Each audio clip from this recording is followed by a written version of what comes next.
is the Team ClearCoat podcast. We're two friends finally doing something about our obsession with cars. We're probably not doing it well, but it should be fun, and we might actually learn something along the way.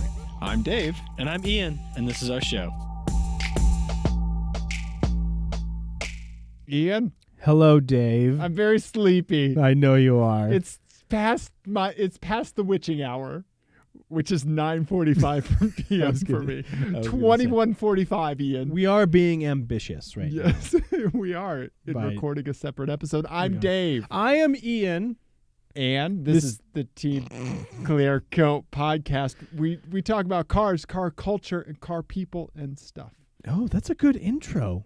Thanks. You just did that right just then, huh? Yeah. Wow. This is what happens when I stay up late. It is 10 p.m., folks. 10 p.m. Let the record show. There's part of me that is like Kenneth Parcell on 30 Rock. Like, remember? Just part of you? I couldn't change the channel because there was a water bug on my remote. Best joke in 30 Rock history. But remember, like, when Tracy is trying to get him to seduce his wife, and Kenneth is like, I'll come over at night.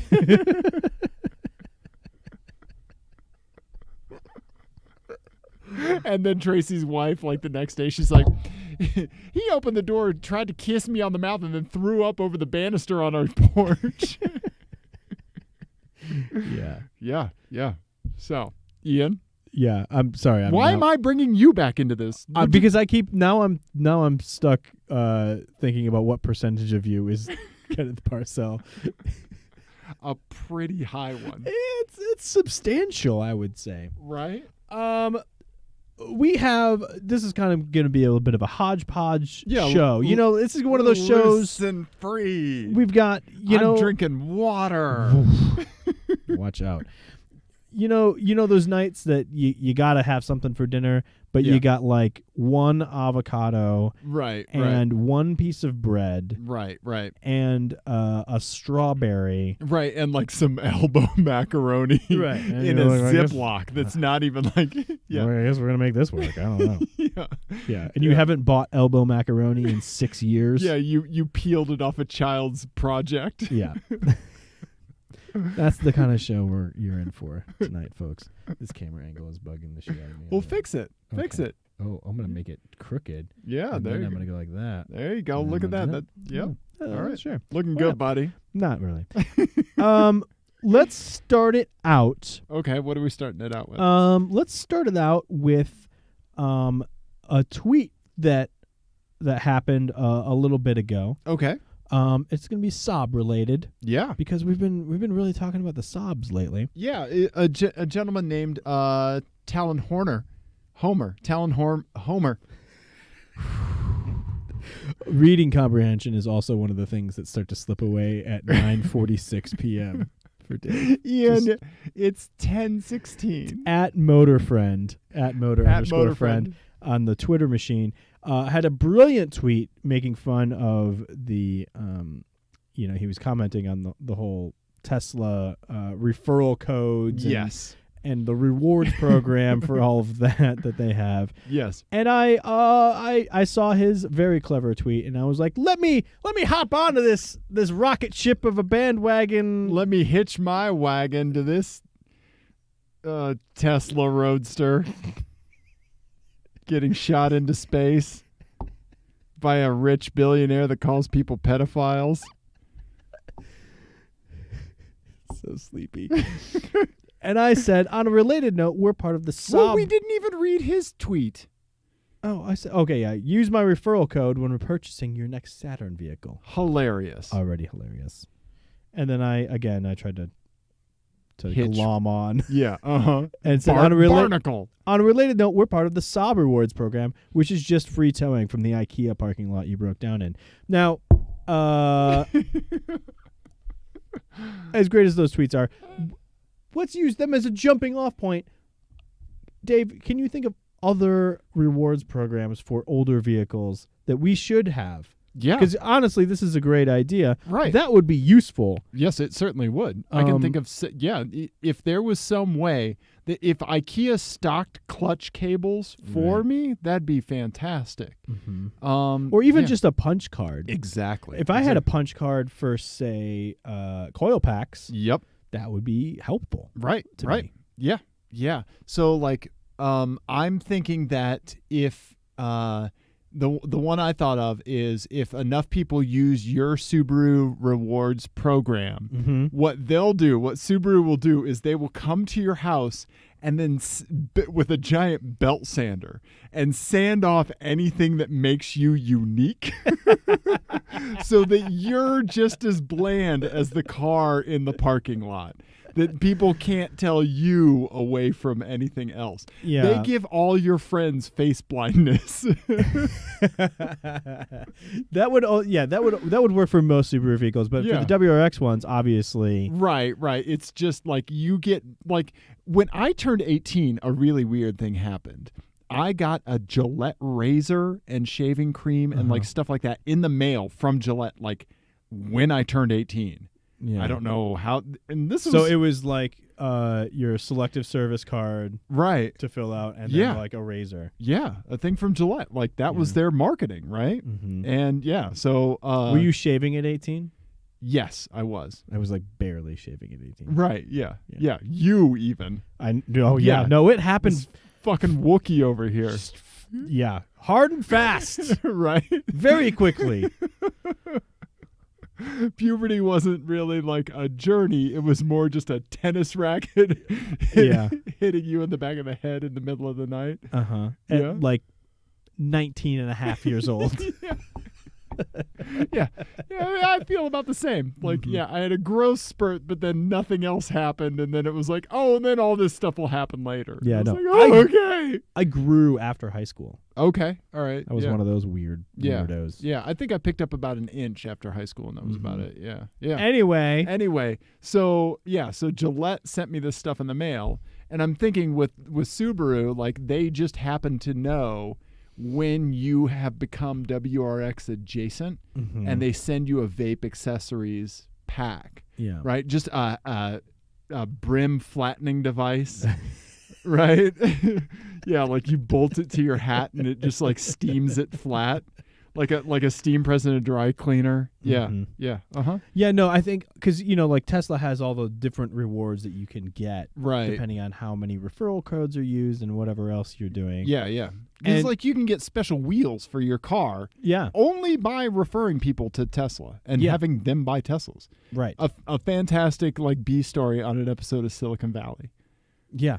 Essentially. Yeah. And then but with the Subaru store, it would be like if you refer like 6 people to buy Foresters, right, then the face blindness, belt sander comes in. But if you with certain number of WRX points, you can get like a jewel, or you can get a flat brim. Yeah, a brim flattener. Brim flattener. Yeah. What about you? Did you think of any, Ian? I really did try to, and I'm really struggling. No. I think the referrals for like say like a Corvette. I just thought of another one.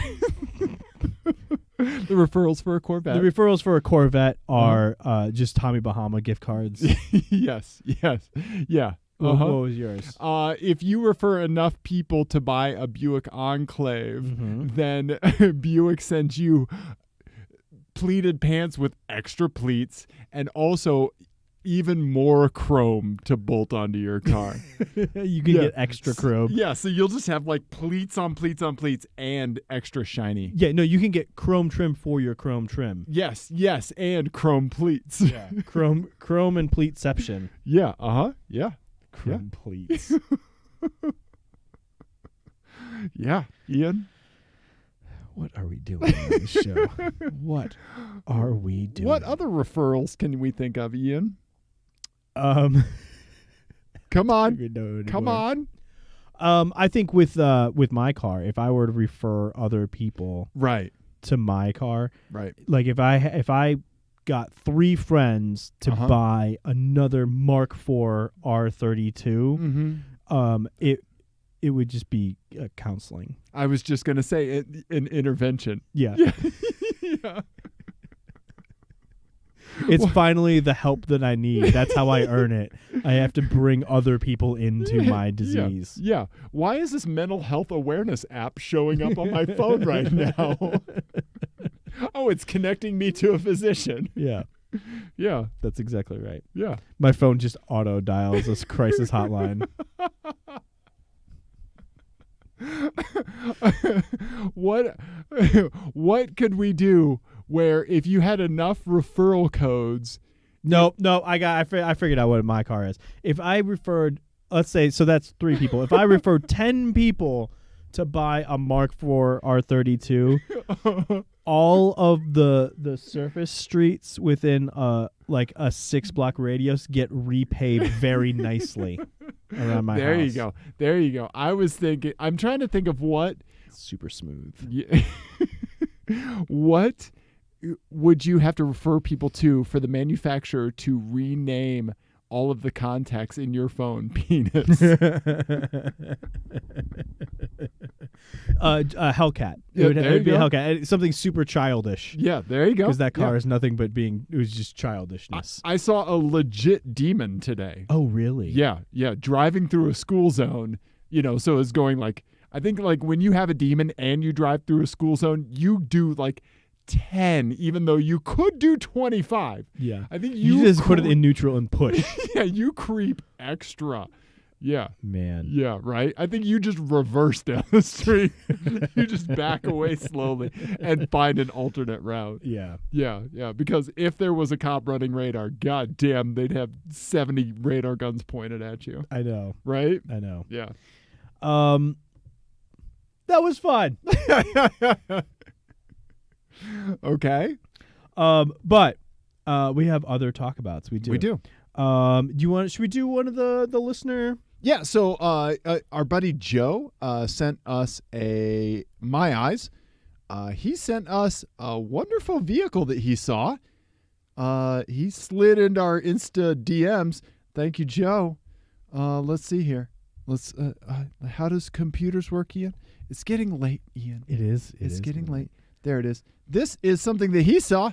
Look at that, Ian. Whoa. Yeah, it's a van that they have converted into a partial pick-em-up truck. Well, but they haven't converted.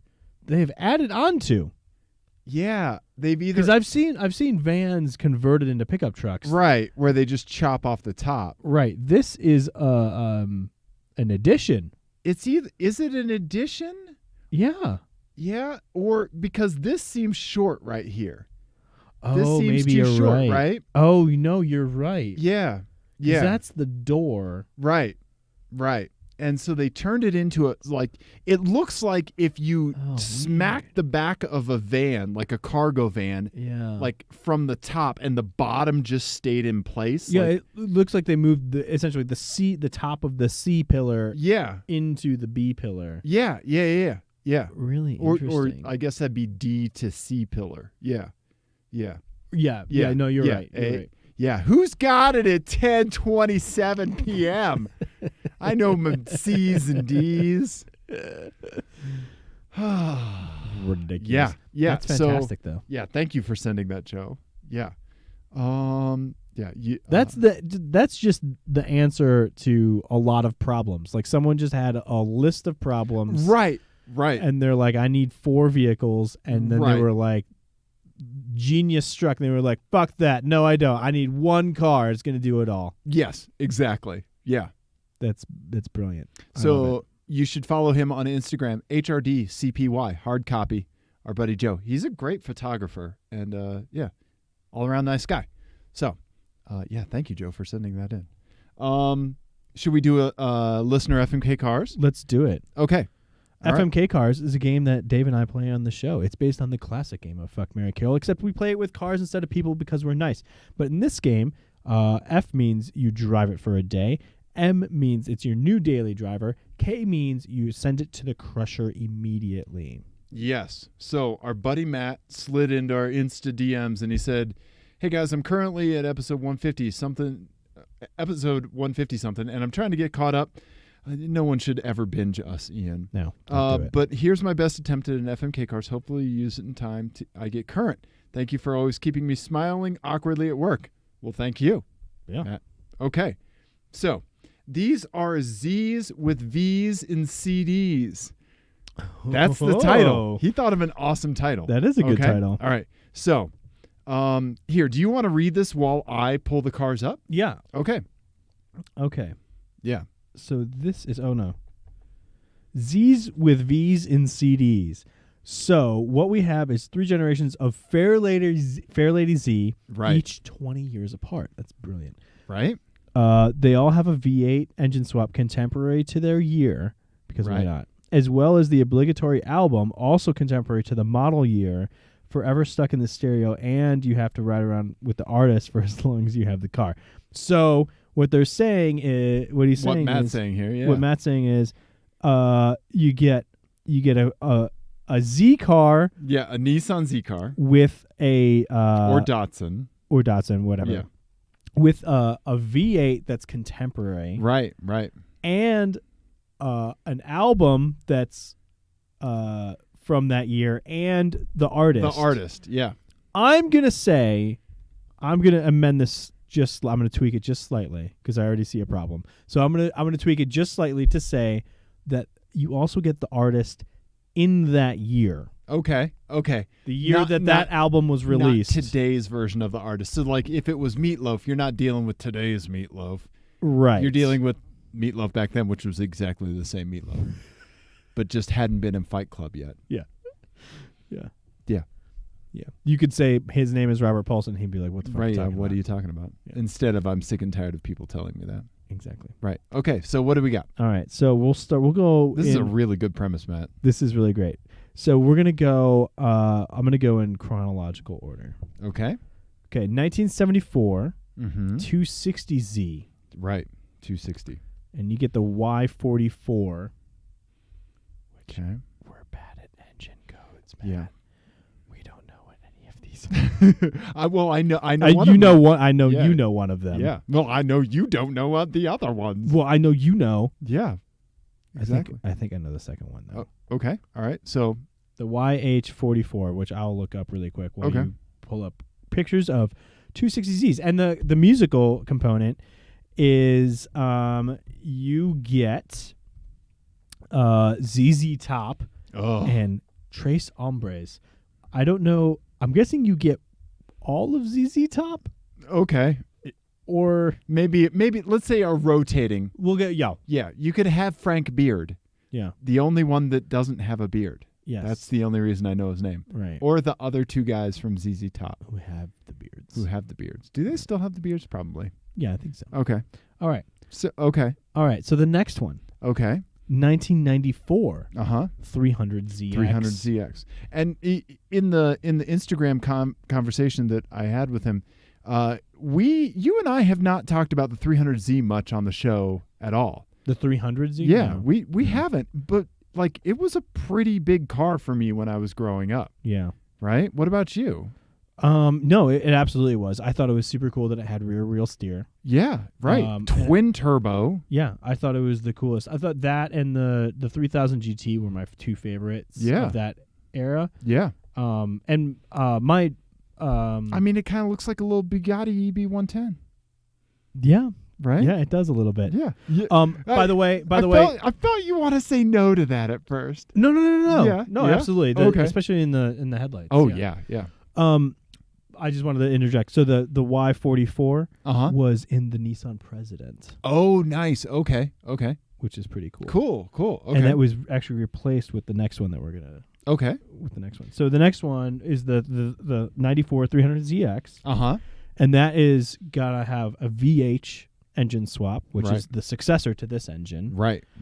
Which is that's the predecessor to the one you have, right? Read the whole code for it. VH45DE. That's what I have. Or no, I have the VKDE. Right. Is that the last one that he has on there? Yeah. Okay, that's what I have. That's the family. Yep. Right. It's the VH and then the VK. Yep. So the album is Illmatic by Nas. Oh yeah, okay, that's fantastic. Yeah. Yeah. Classic album. I'm bummed I missed Nas coming to Red Rocks. Mm-hmm. Did you didn't go to that, did you? No. So some friends of mine went. I had a ticket to go, and I had a massive cold, Ugh. and so it was one of those ones where like he went long, and I would have been miserable. And like I'm excited because he's probably going to come back sometime, because not only did he run through his entire set list, he was like, what else we got? What else can we play? And like just kept going. That's on like awesome. all of so his songs. He had a good time. Yeah. That's cool. Yeah. Okay. All right. That would be awesome. All right. I feel like he would be a great guy to hang out with. Yeah. Yeah. All right. And then this last one is the reason why I made that amendment. Okay. So this one is a 2014 370Z. Right. With a VK50VE engine Okay. swap. So that's basically what's in the M50, right? So there was the M45 and an M56. Oh, okay. So I don't know what the 50 is. Maybe that's from the truck or something. Anyway. Yeah. All right. The truck So was it's a 5.6. V8. Yeah. I'm guessing that's a 5-liter V8. Yeah. Excuse me. Yeah, because Nissan's been pretty bang on about numbers in their engine codes, thankfully. Right. Yeah. And then they're the ones that have been fucking sensible this whole time. Yeah. For real. Like, yeah. But then, they let Infiniti just do whatever the fuck they want with their model numbers. Right. Yes. You're exactly right. Yeah. But their engine codes, that makes sense. Yeah. And then so the musical component for this one is Yeezus by Kanye. Okay, so we're taking the 2014 version We're taking of Kanye. 2014 Kanye, which is already kind of a lot. Kind of. Yeah, this is already, yeah. But it's not 2018 Kanye. Right, exactly. Jesus Christ. Which is a whole other thing. Yeah. That we Can won't you get listen to into him today. anymore? Well, okay, so I am firmly in the like this is a performance art thing. I don't think that it's good or that he should be doing it or anything else, but I find it very suspicious that the only time he acts crazy in public is during his album release cycle. Like when he's got an album coming out. It is mental instability. It might be. There might be some of that. Pure and simple. Yeah, there are yeah. people that care for him and they are super concerned. Yeah. Yeah. Like Yeah, it just really seems concerned. Yeah. Anyway, I can't listen to him anymore. I mean I haven't in a minute. Right. But I love Yeezus. Like that's far and away my favorite album of his. Okay. I think it's absolutely brilliant. I love it. I love that album. I don't know that I want to hang out with Kanye though. Yeah. Okay, so what would you do? Oh, I'm answering? Yeah. I'm answering first? Oh You're my gosh. very burpy tonight. I am. I'm so Why? sorry. I don't know. I don't know. I don't know that I could listen. I don't mind ZZ Top. I know you are not a fan. No. I don't mind ZZ Top. Yeah, like I mean, like they're good musicians and all, but it's just like I don't know that I want to listen to them forever. I don't want. I don't know what the track list of Tres Hombres is. Hombres. Yeah, I'm not sure. In any case, I think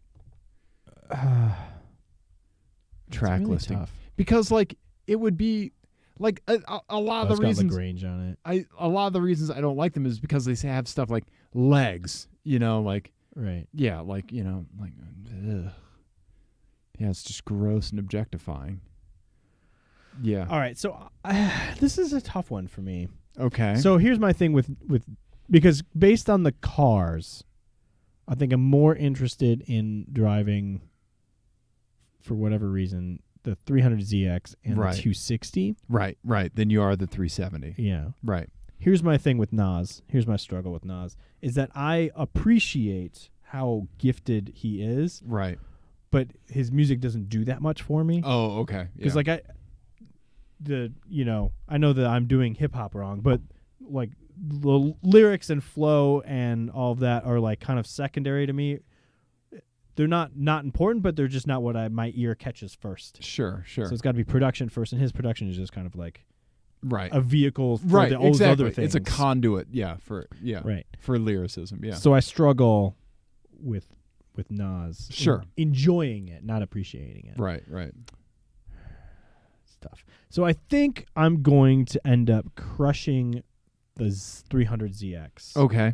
All right. I'm going to drive around with Kanye for a day. All right. And I'm going to marry the 260. Oh, Because okay. at least I get a new person in the seat every once in a while. Oh, okay. All right. That's my thought. I am going to F the 260 ZZ Top and that Y44 engine. Okay. Okay. I'm going to kill the 370 and Yeezy. Okay. All right. That's and then not surprising. I'm going to marry the 300 with Nas. That's exactly what I thought you would do. Yeah. I remember like the 300 is like, it's one of those things where it's kind of odd that we haven't talked about it on the show now. But I think in my mind, I remember like being cautious about my love for the FD RX-7, the 3rd gen RX-7 early on in the show. And it was like on that list of things where like, I'm not going to use these cars in FMKCars anymore. So like the 3rd gen RX-7, the Acura NSX, like a few of those things. And I think like I kind of always mentally parked it with those on that list, but it was never on that list. Yeah, interesting. Yeah. So I think I just mentally kind of shied away from talking about it on the show because I felt like it was something we had already talked about too much, but in fact we hadn't really talked about it at all. Yeah, I feel like that's one of those cars too that obviously I think we were both too young to own when it was new. I was like a grocery store clerk, and I remember like loading groceries into a guy's car that like he had a brand new 300Z. Nice. Yeah, twin turbo, everything. Yeah, that's awesome. Yeah, but I think by the time that we were, or at least for me, by the time I was at an age where I could conceivably buy a used sports car or buy or even start to think about like owning a car as a reality. Right. You know? No, yeah. They were already the old generation. So they weren't like yet old enough to be looked at with any sort of nostalgia or anything. They were just kind of like the old one that you didn't want because they were slow and heavy compared to the newer ones. Right. Or the newer generations of sports cars. And they kind of had a reputation for some unreliability. Absolutely. Yeah. So that kind of tarnished it. But now with a little bit of distance, I mean, they're still not especially super fast. No, they're not. But I think it's something that's really aged well. Yeah, I mean, it's from a time. Yeah. You know exactly when it's from. Yeah. But I don't think it shouts that, Well, I mean, I think it's... Yeah, it's not I wouldn't say it's a timeless design. I would say it's aged well. It's handsome looking. Right. It's not. It timeless. Doesn't like if I see the opening screen to Saved by the Bell. I think this is like 60% of that. Okay. Right. I like that. I like that as a metric. It's not 100% Saved by the Bell opening squiggly lines and animation. That's right. a really good metric. Right. Yeah, but like when you see a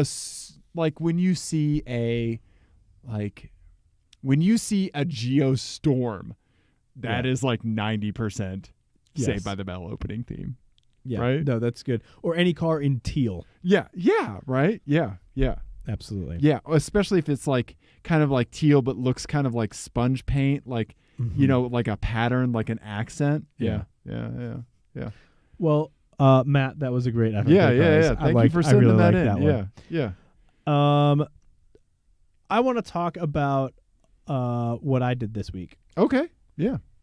So I had jury duty. Yeah, you had to go to court. I did. So this is we're recording this. I'm not sure when this is coming out. We are recording this the week of the election and the midterms. After the elections. Yep. Yeah. So this is right after the midterm. So I really did my civic duty. Yeah. You were civicing dutied. I dutied all over that civics. I think that's how they say it. Yeah. Yep. That's how it works. Yeah. But So I want to talk about it for a couple of reasons, but it was funny when we were.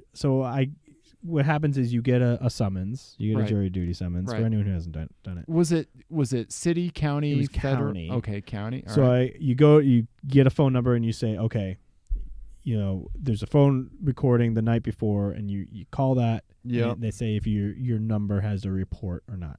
So of course my number was up. I had to go in.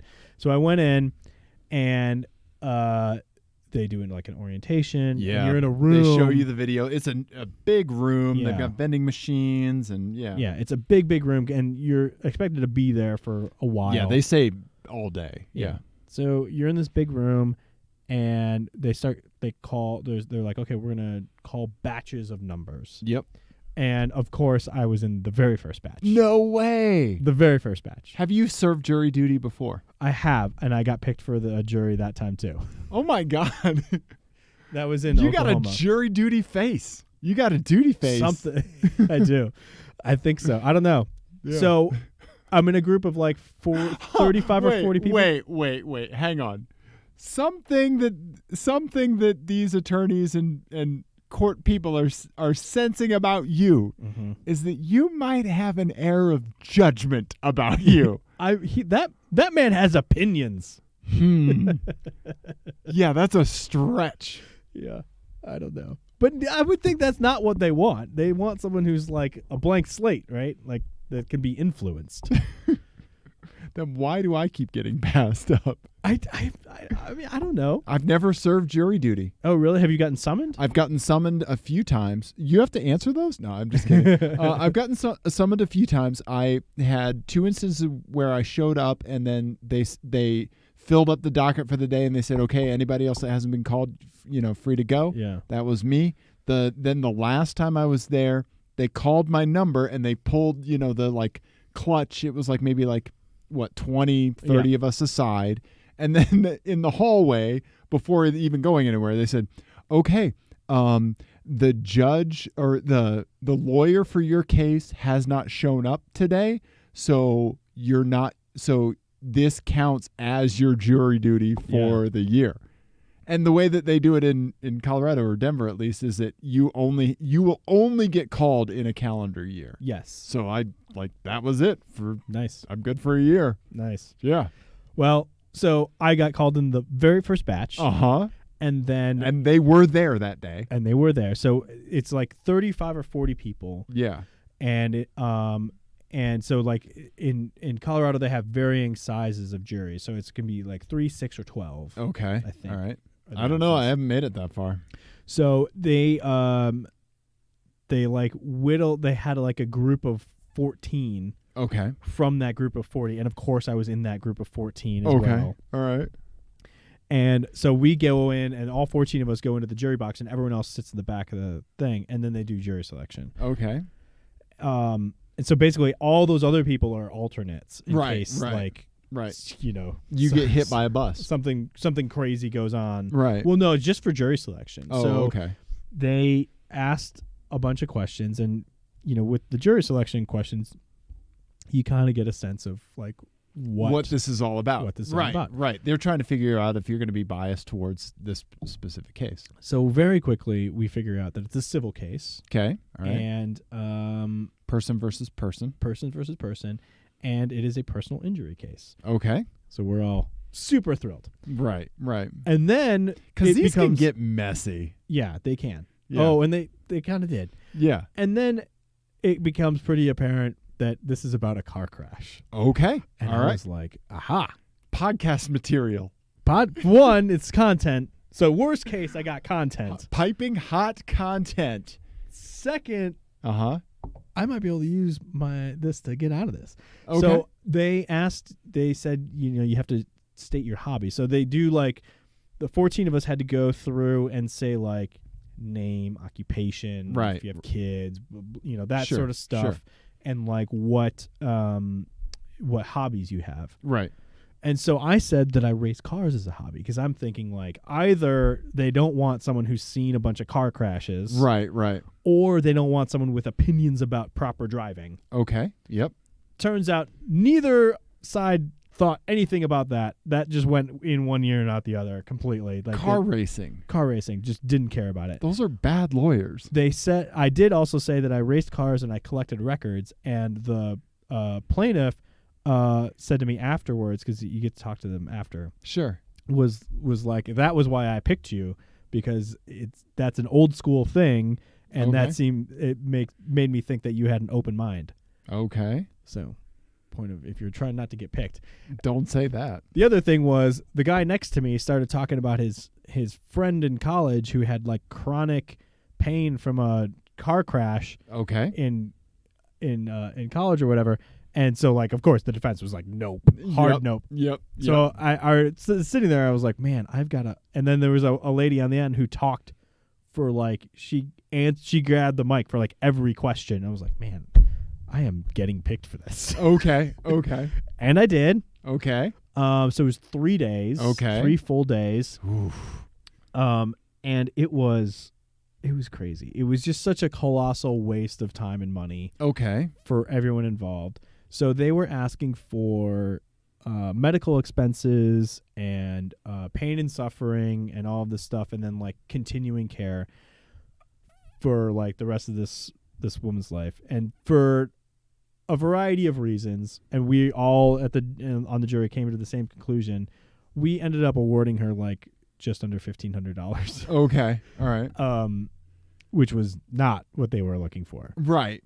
But it wasn't like, you recognized as a jury that it was not nothing, that something had happened. So with civil cases, it's a different standard, right? So like in criminal court, it's beyond a reasonable doubt. Right. So in here, you have to be 51% sure. Okay. And I think we were all like at 51%. Okay. Like hard. Like it was landed. It was close. Okay. To nothing. Okay.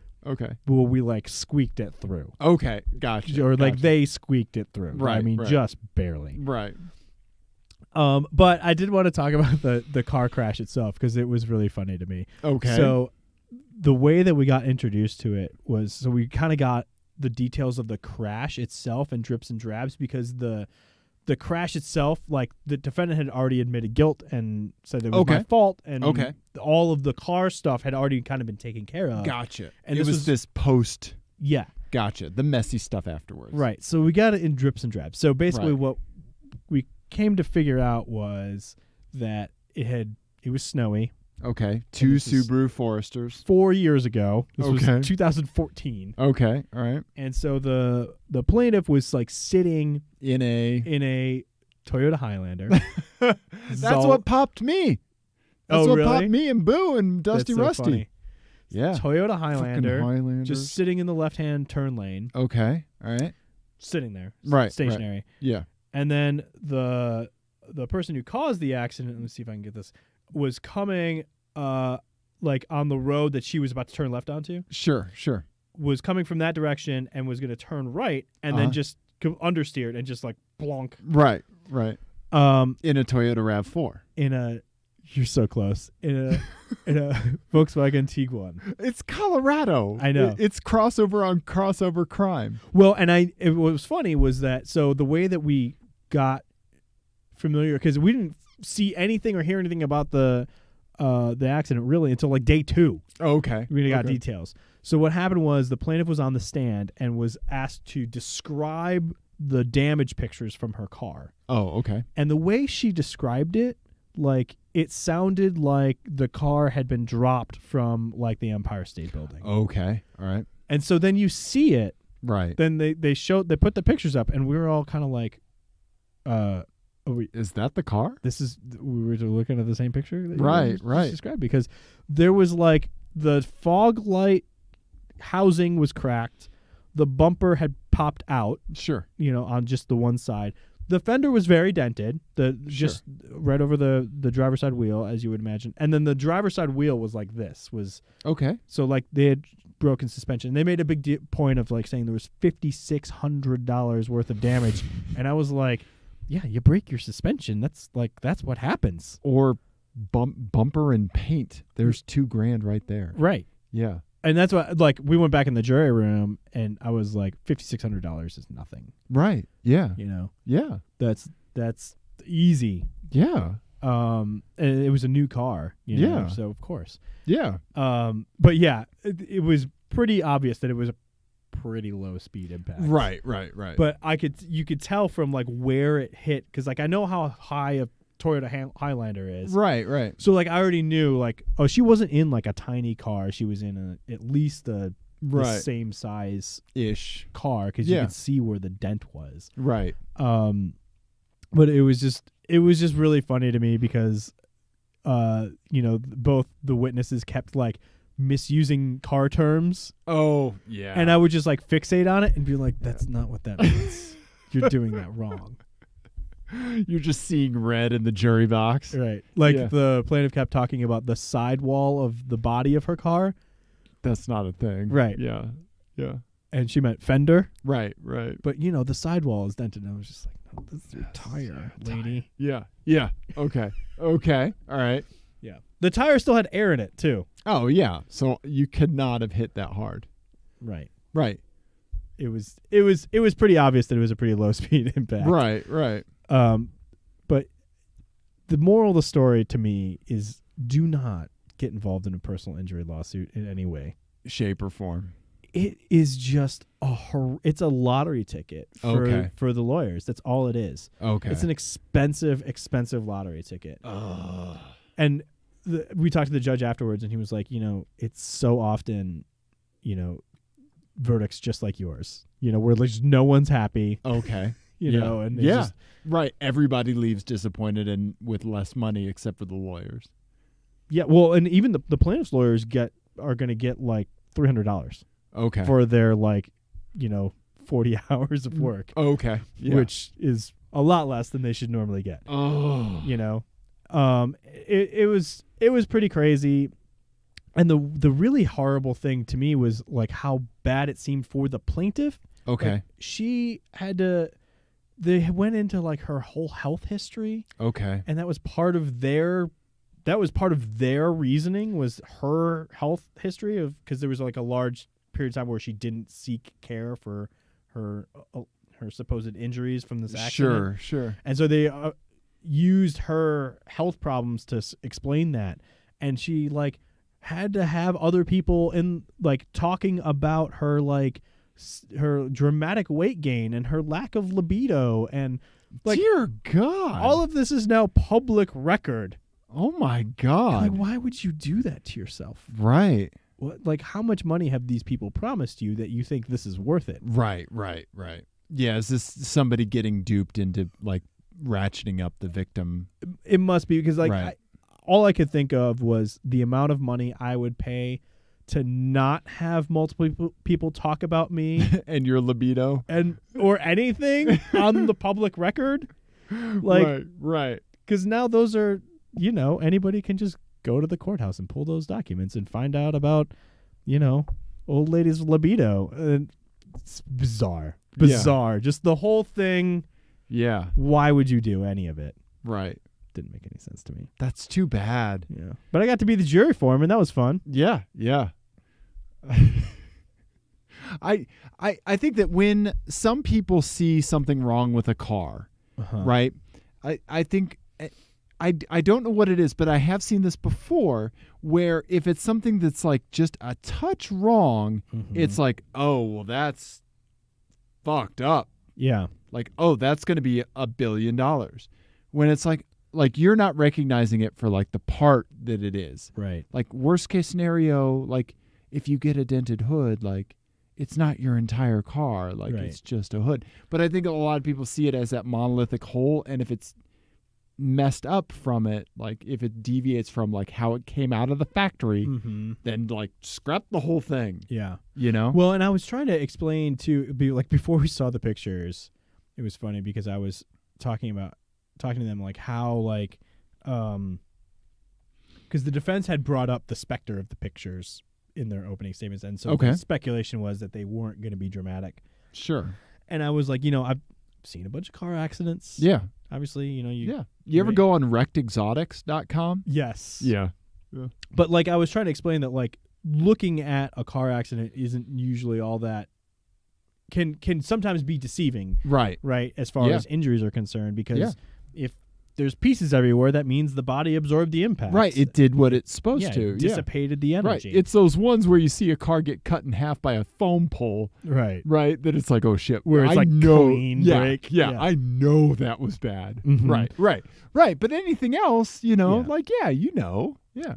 And so like we were talking about a neck injury. So Sure. like that's, if there's not much damage, Right. that could mean that all of that impact was absorbed by whatever, Right. But but then those pictures came out, and I was like, oh no, that's nothing. Right. Yeah. I didn't even follow my own advice. Yeah. Could you tell how far the car had gotten moved out of its position? No, because she drove it after Oh, that. She okay. drove it to get out of the intersection, which is Gotcha. what you should do if you Yep. can. Yeah, if you can. Yeah. But yeah, I think the accident investigator had said that they were doing like 10 miles an hour. Sure. Yeah. Yeah. Which still is unpleasant. It's not fun. No, it's not. But it's not like life-changing Right. usually. Right. Your car's not splitting in half. No. Did her airbags go off? No. Yeah. Yeah. And I know the Toyota Highlander has side impact Yeah. airbags. I don't know if getting hit like at the wheel well would trigger would side deploy impact. that. Okay. I don't know if it has to be hit on the door or whatever. Right. And we weren't allowed to look anything up, and now I really don't care. Right. So I have no idea of the answer to that, but yeah. So that was what I spent my week doing. Oh man. Well, I mean, I'm thankful that you were there to bring some reasonable stuff to the table when it came to consulting other jurors. Well, I mean, honestly, like, so I got elected foreman, and so like I ran the deliberation part, and I said, so they give you forms, and then there's a master form that you fill out. So I said, okay, everybody, fill out your forms, Right. and then we'll all say what we did, and we're not allowed to argue with each other until we get all the way around the table. And we were all within like $200 of each other. Really? Okay. Yeah. Okay. So we were all kind of already on the same page anyway. Right. But yeah, it was an interesting experience for sure. The most interesting part was honestly talking to the lawyers and the judge after, Okay. because then it's like the play is done Right. and the masks are off and you can just talk as people. Right. And that was pretty interesting. Okay. What was interesting about that? Well, I mean, first of all, they both counsels had gotten the case like within like a few weeks of being at trial. Okay. And had taken the case over from other people. Okay. So that was interesting.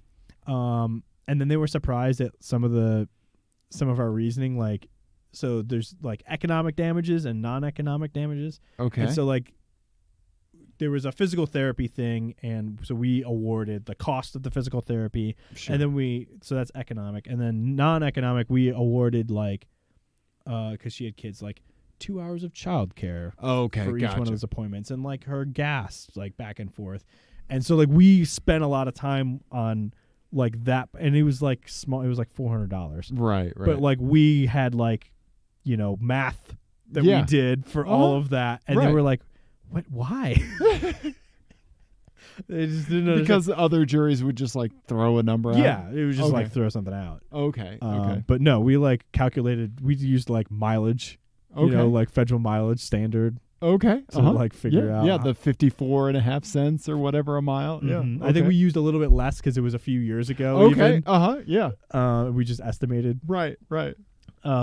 But there was a method to all of it. Nice. And then they were surprised to, at some of the things that like we didn't care for. Okay. because they wanted feedback. Sure. So that was one thing. It was really funny. One of the lawyers for the plaintiff during jury selection, they can kind of like say whatever they. Oh no, maybe it was during opening. I can't remember when it was, but he used this analogy, this story of a kid hitting a baseball through a window. Okay. Of their neighbor or whatever. Sure. And in the story, he makes a big point of referring to the neighbor as an Italian man. Okay. And like, I just kept fixating on why is this guy got to be Italian? Because he had pasta sauce on the stove, and the thing hit the pasta sauce and lit something on fire or something. Okay. That was the story. And he was, and I mentioned that I was like, because people kept bringing that story up. Sure. Throughout the trial to be Right. like to kind of like poke holes in that analogy. Right. And I mentioned it, and I said as an aside, like, with the Italian guy who had to be Italian for some reason. Okay. Uh-huh. And he was like, because of the sauce. I was like, I make pasta sauce. Yeah, exactly. I mean, whatever. Yeah. Anyway, that was funny. But yeah, it was interesting, and it was interesting to hear like why we all got selected. Yeah. Instead of other people. Right. Yeah, it was interesting. It was a good experience, but again, what a colossal waste of time and money. There's a reason Frank Azar drives a Lamborghini. I know. Right? If we had universal health care, and all this would be mute, and we wouldn't have to like. You mean moot? Did I say mute? Yeah. Oh, for fuck's sake, moot. Yeah, but we wouldn't have the incentive to do this stuff. Right. Everyone would just get the care they needed. Right. You're exactly right. And then we wouldn't have this nonsense either. That's a nice little knock-on effect of doing universal healthcare that I didn't really appreciate until this. I didn't think about it until you mentioned it. Yeah, but it makes perfect sense. Ridiculous. Yes. Anyway, that's enough about my jury duty. Do we have an FMKCars? I love it when you're done talking about a subject. You're like, and there we go. Now pivot. Well, did you have anything you wanted to say? I've asked you questions about it. No, I know. Yeah. Remember that part where I said, what was interesting about it? Remember that? And then I talked for 45 minutes. That's being a good interviewer. Right. That's, yeah. Ian? Well, I was mostly saying that I shouldn't have talked for 45 minutes. No, not at all. I was rambling. It's hot in here. It was your story, Ian. Okay. I'm turning up the heat. I'm just on my nest. Just someone talking about your libido. Yeah. For the court. Yeah, for the court. Yep. Why would you do that to yourself? Up in county court talking about your lady hams. Ian? Do you know the full story of the McDonald's hot coffee crotch spilling thing? Oh yeah, that it was like that. It was horrendous, right? She had like 3rd-degree burns. Yeah, and like surgeries and that the attorney like defending McDonald's was fucking horrible, like an awful human being, and like okay, yeah. Because everybody's like, oh, like the hot, coffee, but it was actually like really it's one of those things where like the urban, like what's just out in the zeitgeist. Yeah. Zeitgeist. Thank you. Zeitgeist is the more windy version. The zeitgeist is just like, it's a textbook example of like somebody crying, wolf, or like playing a victim. But in reality, it was the complete opposite of that. Yeah. Well, and then it had turned out that they knew that it was unsafe. Yes. and deliberately didn't do it to save money and all that. Yeah. And so like she was an older woman, and then at one point the defense for McDonald's was trying to say that like it doesn't matter if her genitals were burned because she was older and wouldn't use them anyway. Oh my God. Yeah. Oh my God. Yeah. Oh. I don't know if you know this or not, but people love doing stuff to each other no matter what the age. Yeah. Well, also, I mean, the idea that, her genitals are only important if someone else is interested in them. There you go. Or, yeah, exactly. Or that there's a timeline of her life where they just stop being necessary. Gross. Yeah. Right? What an asshole. Right? Yeah. So anyway, enough about people's junk for the time being. Let's play an FMKCars from our buddy Nick Lindy. Yeah, and these are all cars that would be driven by defense attorneys. You're exactly right. Oh, shit. That's a segue. Yeah. Oh, my God. Who are you, Dean Kamen? Because you just gave me a segue.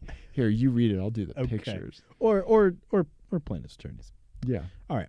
Stupid SUVs. Yes. Lamborghini Urus. Urus. Okay. Urus. Oh, that's another thing we can talk about. Okay, here, let me pull. Okay. Oh yeah. Let me do the browser thing. We Okay. had gone. Yeah, we had gone just to our dumb faces. Yeah. Bentley Bentayga. How do you spell Urus? U-R-U-S? Yes. Ugh. Even it hurts to type. Yeah. Okay. The Urus. I have a whole thing about the Urus, but we've talked That's about good. it before. Okay. So then the Bentley Bentayga. Bentayga, I think is how you're Bentayga? supposed to say it. Okay. Bentley. The hard thing is that a lot of these, like a lot of cars, I hear about them first from like British Oh people, yeah. Uh-huh. and the Brits just do whatever the fuck they want. Yep. They don't. Yeah. They don't ask anyone like, "Oh, would you Nope. want your name to be pronounced?" No, they just do whatever the Yeah, fuck they're they like want. aluminium. It's like it's almost as if they invented the language. Or I something. know, right? And then the Rolls Royce Cullinan. Yeah. I keep thinking it's Culligan like the water. Yeah. Where is it? Is that it? Yeah. At the National Auto Show. Yeah. Okay, here, we'll just show those weird back seats they have so you can hunt pheasants out of the back of your Rolls. I mean, I think you mean poor people. Poor people. Yeah. Uh-huh. The most dangerous game. Right? Yeah. Um, What would you do, Ian? I don't really have much of an opinion about this. I know. And you can tell Nick is typically pretty verbose. Like, he's very Yes. expressive. He's a great guy. He just called these stupid. Stupid SUVs, And that was Lamborghini it. Urus. This is 9 words. Mhm. Okay? The last one, he just says love. Yeah.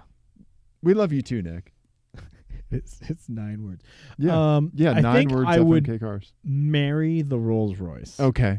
Just Just on badge alone? Badge and maybe looks? I think looks and my just anticipation of how nice it would be to be in. Sure. Obviously we haven't driven any of these. Right. Yeah, they haven't given us the keys yet.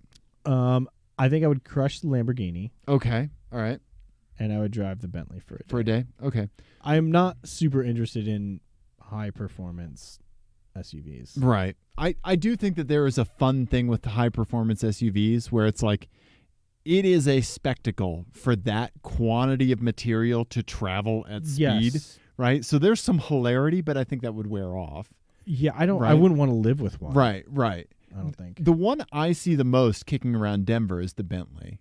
Mm-hmm. Yeah, I've seen quite a few of them. Yeah, I've seen a couple of them, yeah.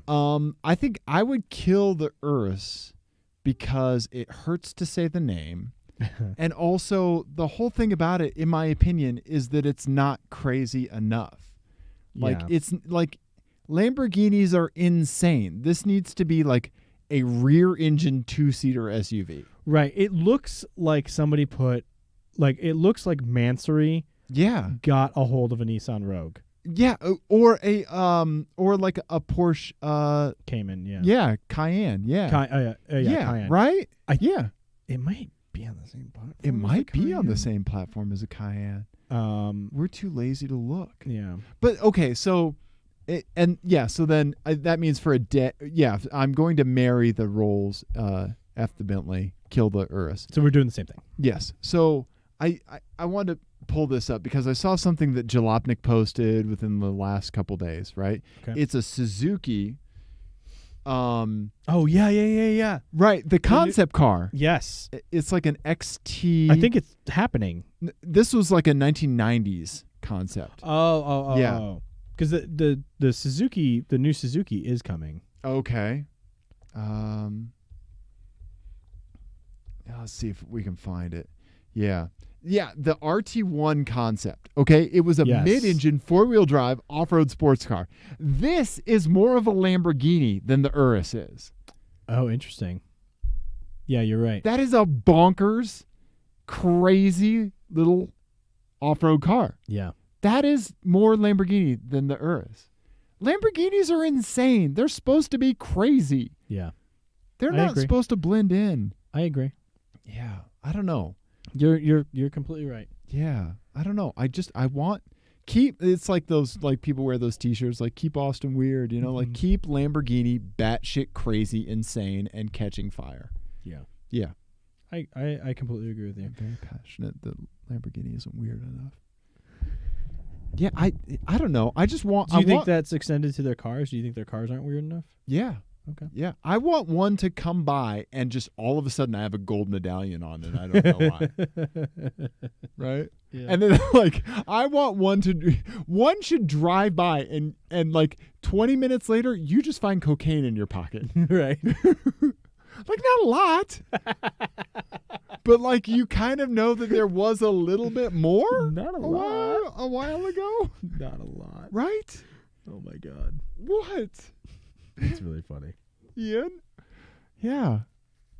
I don't know, man. Lambo, I want you to be more crazy. I want you to be more like that Suzuki from the 80s. Yeah. Yeah. Okay. Definitely. Lastly, Yes. because you look like you're getting old man sleepy on me. I am. You're making fun of me because I'm up at night. I'm just now getting eighth wind. That one comes from down there. Okay. What else we got? You got it up on the browser, so I guess Yep. we're talking about this. Yes. So the Petrolicious, which is absolutely something you should follow and watch all their videos, and definitely follow them on Instagram and all the rest. On their Twitter account and on the blog post, they had a thing about great fonts Automotive or typography or however you want to put it throughout the ages. And I believe they tweeted this on Tuesday during the election. So I was already pretty well into my election night coverage routine, which is abject horror and alcohol. Yeah. Which I think is the only way you watch elections. Yeah. A little bit of crying, a little bit of hugging, lots of alcohol, or for me, it was eating my feelings with homemade Mexican food. Right. It's either celebratory whiskey or coping whiskey. Yeah. And the effect is pretty similar. Yeah. And I saw your tweet about you going for Leopold Brothers because it was like it's not exactly celebratory, but it could be worse. Right. That's your whiskey. Yeah. Yeah. Okay. Yeah, it wasn't that Leopold Brothers is middle of the road. It's one of my favorite whiskeys. It's more that no matter the emotion, I needed whiskey. Right. Needed to have it. Needed to have it in the house. I thought I jumped immediately to like late 80s, early 90s VW. Right. Because that's what everyone thinks about. Yeah, everyone thinks about it, Ian. I don't know why. But I've always liked this font. Yeah, it's oddly Art Deco. It is. Yeah. The S's specifically. They're kind of futuristic. They're like retro futurism. Yeah, I don't know. I've always loved it. So you have a Passat GLX thing that you tweeted, yeah. But I don't know, that font in particular has always stood out to me. Yeah. As one that I loved. The very first thing I thought of was the Lotus Turbo Esprit. That's a really good, specifically really with the answer. filled in and the outline. Yeah. The kerning on the font just to negative space. Mm-hmm. Yeah, that's a really good answer. Thank you. The other one that I thought of that I don't. Somebody named Harper tweeted out the Plymouth Fury and the embellishment on the F on the Fury. Mwah. Super cool. Perfect. Very cool. That's one of those things where it's like they didn't have to do that. Right. You know, like when you see an old house and like there's an air vent that is like ornate, mm-hmm. They didn't have to make an ornate air vent. It could have just been a grid to keep children from getting stuck in it. Yep. Right? Yep. But like the fact that they put filigree on an air vent, mm-hmm. right? Like they didn't have to do it, but they did. Right. I'm making a thing, so I might as well make it beautiful. Right. That's fantastic. Right. Yeah.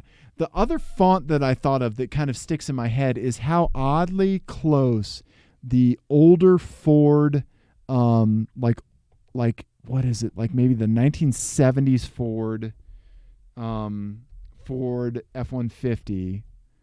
Oh, I know what you're talking about.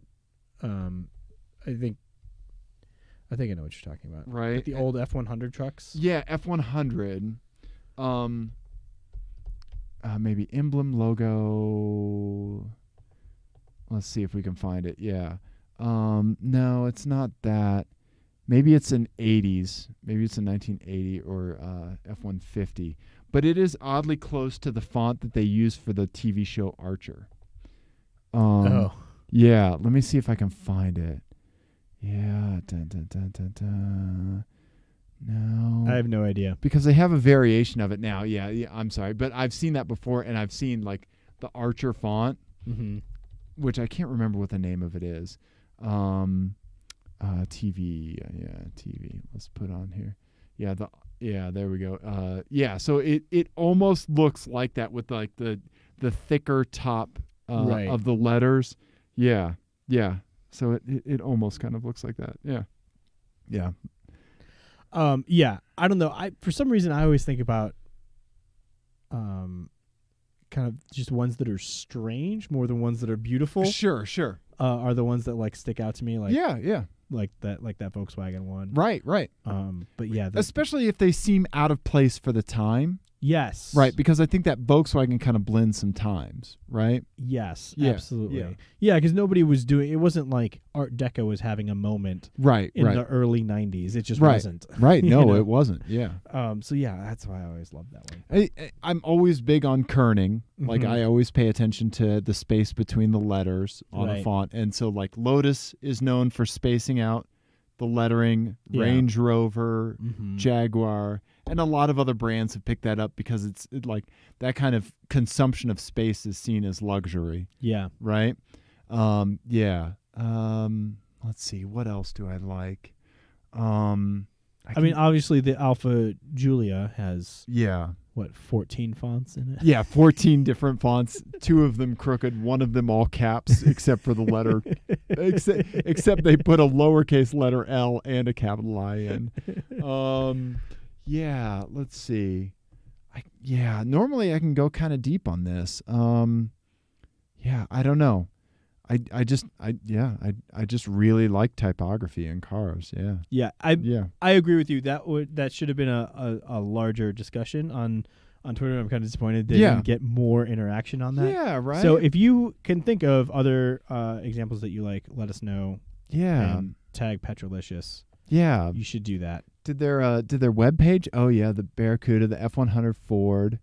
Yeah. So they put up some pictures. Yeah. Yeah, they had some good ones on there. Of course, the first generation Mustang. Yeah. Yeah. The Volvo font, of course, is timeless. Yeah. Absolutely. Yeah. Yeah. I don't know, man. You know what, Dave? What's that, Ian? I think. What did we do? We did car show. We did car show, but I want to talk about one more thing. Oh, okay. Real quick. We didn't do car show yet. We didn't do car show yet. That was a premature car show. But declaration. Before we started recording the show, we were talking about sobs, as we almost always do. Right? Yeah. You just walk into my house and we go, sob, sob, sob, sob. Sob. I have to poop. Sob. Yes. Yeah. Yes. So now you and Pete fight for that restroom. Yeah. So it's a house divided, a toilet divided, cannot stand. So we were talking about Saabs, and I was talking about my Vigan, of course, right? And I said that Saab, in my opinion, Saab did not do anything better than the Vigan. And I did that annoying thing that people sometimes do where they anticipate the end of your sentence. Right. And begin to respond before you finished it. Uh-huh. And I thought the end of that sentence was going to say they didn't do anything wrong. Right. So I was like, well. Right. But no, they did plenty of things wrong. But whether or not they did something wrong is completely different than they never did anything better. It's a very different standard. If you get nothing but if you have gotten C's and D's on tests, and then you get a B-, right. You've still made mistakes. Yes. Yes. And you've never done better than a B-, but it's not like you didn't do anything wrong. So I really like thinking about, like, I don't know, it's like grading cars on a curve almost. Yeah. Right? Yeah. For Saab. Yeah, exactly. This was good. Right? Yeah. Yeah. Compared to Porsche, right. Pretty lackadaisical on the quality. Exactly. Exactly. Right? Yeah. Yeah. Yeah. So I like that. I like that. Grading cars on a curve. Yeah. Yeah. Well, thank you, Nick. Thank you, Matt. Yeah. Thank you, Joe, for sending that stuff in. Yes. Everyone keep sending us stuff. Call us on the hotline at 720-515-1391. I don't know. I haven't called it for a little bit. I know. Yeah. Email, we're teamclearcoat@gmail.com. You can find all the particulars at teamclearcoat.com. We're on the media, social, blah, blah, blah. All of that. Yeah. All of also, those things, Ian. We love you. Yes, we certainly do. Goodbye.